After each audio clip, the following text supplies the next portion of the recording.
Bonsoir les amis, j'espère que vous allez bien. Je suis Pascal Trifingui, on est dans l'état de Bahia au Brésil.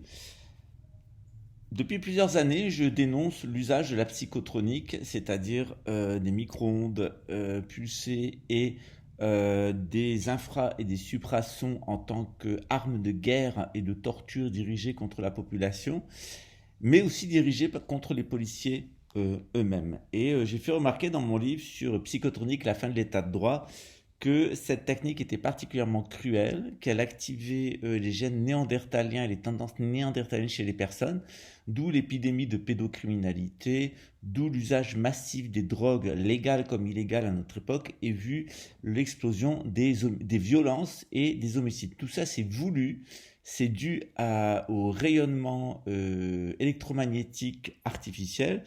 Et il y a quelques heures, eh bien, j'ai été informé par un message de France Info, si vous êtes abonné, vous aussi, que 158 policiers et gendarmes condamnés par la justice, donc il y a ceux qui ne sont pas condamnés, ont été écartés du contact avec le public en un an, selon le ministère de l'Intérieur. Donc ils n'ont pas perdu leur travail, mais ils ont été écartés du contact avec le public. C'est quand même 158 personnes.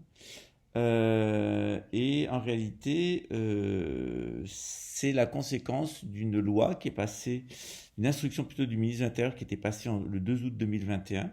Tout policier ou gendarme définitivement condamné pour violence conjugale ne doit plus être en contact avec le public dans l'attente de la décision du conseil de discipline. Voilà.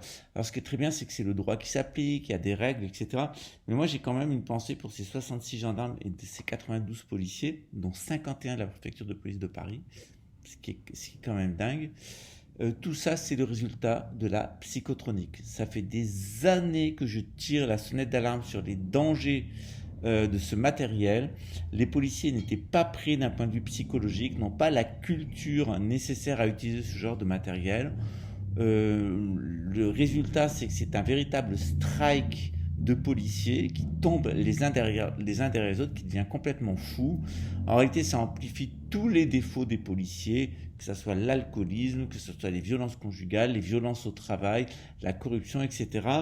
On a là un instrument qui va faire exploser la criminalité, conduire à une guerre civile.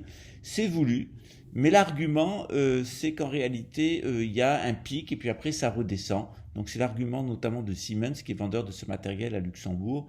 C'est-à-dire, on nous dit, eh bien, au début, c'est vrai que ça amplifie la criminalité, qu'il y en a beaucoup, mais après, la criminalité baisse drastiquement et c'est 100% de résolution des enquêtes parce qu'on peut mettre les prévenus sous hypnose et sous test et puis en les observant dans leur comportement, on arrive à avoir des enquêtes qui sont beaucoup plus claires, des notes blanches qui sont données aux magistrats et puis des aveux.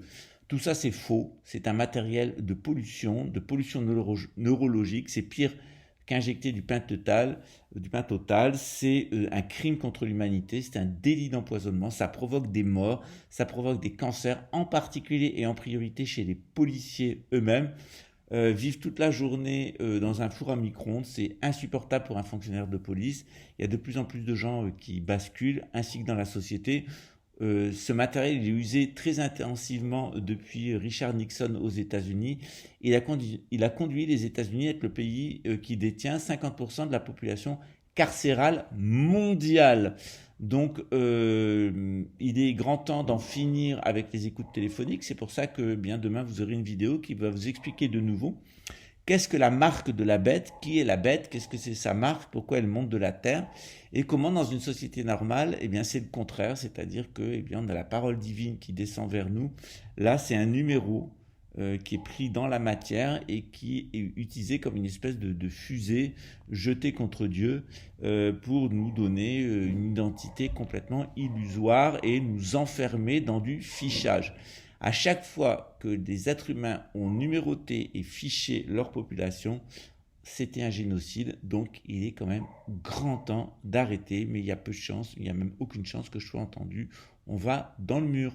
Voilà, je vous souhaite une bonne nuit, une bonne soirée, n'oubliez pas, vous avez mon livre qui s'appelle Psychotronique, la fin de l'état droit, vous pouvez le trouver sur Amazon ou me le demander en PDF sur WhatsApp au plus 55 21 97 967 93 77. À très bientôt, ciao.